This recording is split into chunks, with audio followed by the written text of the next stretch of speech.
Nexus temporel. Dans les couloirs paisibles de l'Institut de recherche quantique, le docteur Émilie Dupont et son équipe étaient au bord d'une percée scientifique qui redéfinirait les limites de la compréhension humaine.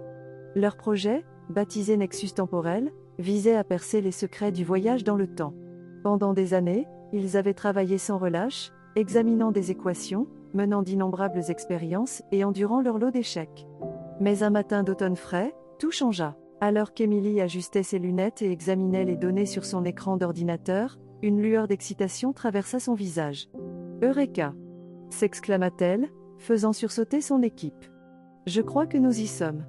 Nous avons trouvé la clé du voyage dans le temps. » Son équipe se rassembla autour d'elle, les yeux brillants d'anticipation. « Montre-nous, Émilie » insista le docteur Lambert, son collaborateur de longue date.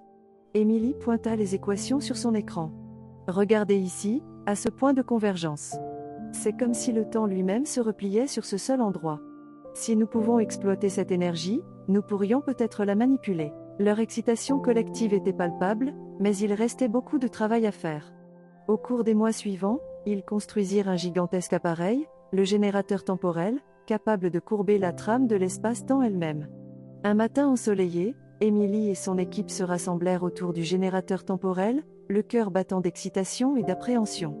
Ils avaient pris toutes les précautions, effectué d'innombrables vérifications de sécurité et élaboré un plan méticuleux. Émilie fut la première à entrer dans la chambre lisse et métallique du générateur. Elle prit une profonde inspiration, les doigts tremblants, tandis qu'elle activait la machine.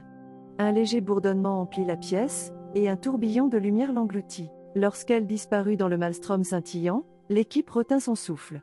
Les minutes semblaient durer des heures, puis, avec une explosion d'énergie, Émilie réapparut, décoiffée mais souriante de toutes ses dents. « Ça a marché !»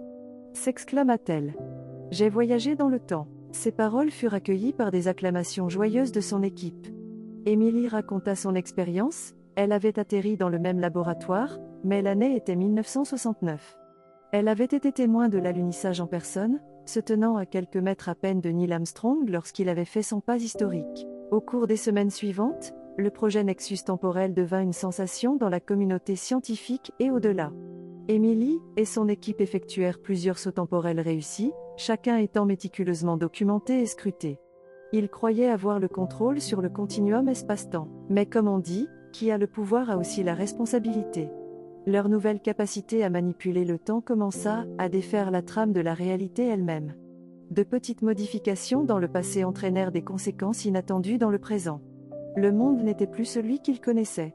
Émilie et son équipe réalisèrent qu'ils devaient effectuer un dernier saut, revenir au moment de leur découverte initiale, pour les empêcher de créer le générateur temporel. C'était le seul moyen de restaurer la chronologie et d'empêcher davantage de chaos. Le jour du dernier saut arriva, et l'équipe était sombre mais déterminée. Ils se rassemblèrent autour du générateur temporel une dernière fois. Émilie s'apprêtait à y entrer lorsque, soudain, une voix venant de derrière l'arrêta. « Attends. Je ne te laisserai pas faire », déclara le docteur Lambert, le visage empreint de désespoir. « De quoi parles-tu, Lambert ?» demanda Émilie, perplexe. Lambert s'avança, un regard sauvage dans les yeux. « J'ai vu ce que nous sommes devenus, Émilie. Nous sommes vénérés comme des dieux, mais nous avons aussi causé d'innombrables souffrances avec nos manipulations temporelles. Nous avons joué avec l'essence même de l'existence, et cela déchire l'univers. Je ne te permettrai pas d'effacer nos réalisations. » Avant que quelqu'un ne puisse réagir, Lambert activa le générateur temporel et sauta dans le passé. Émilie et son équipe le regardèrent avec horreur alors qu'il disparaissait dans le tourbillon scintillant. Les conséquences des actions de Lambert furent immédiates et catastrophiques. La chronologie devint un désordre tordu et fracturé. Les événements historiques se mélangeaient, et la réalité elle-même semblait se défaire. Désespérés de réparer les dégâts, Émilie et son équipe travaillèrent sans relâche pour tenter de recalibrer le générateur temporel. Mais il était trop tard. L'appareil était instable, et ils ne pouvaient plus le contrôler. Alors qu'ils se tenaient dans leur laboratoire, entourés par le chaos, Émilie comprit que le seul moyen de sauver l'univers était de faire le sacrifice ultime.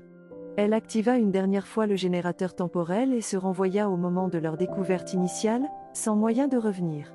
Le docteur Émilie Dupont se tenait seule dans le laboratoire de l'Institut de recherche quantique, le cœur lourd du poids de sa décision.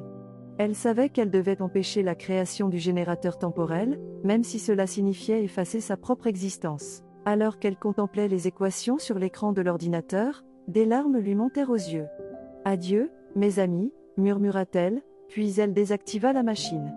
L'univers trembla, et la réalité se remit en place.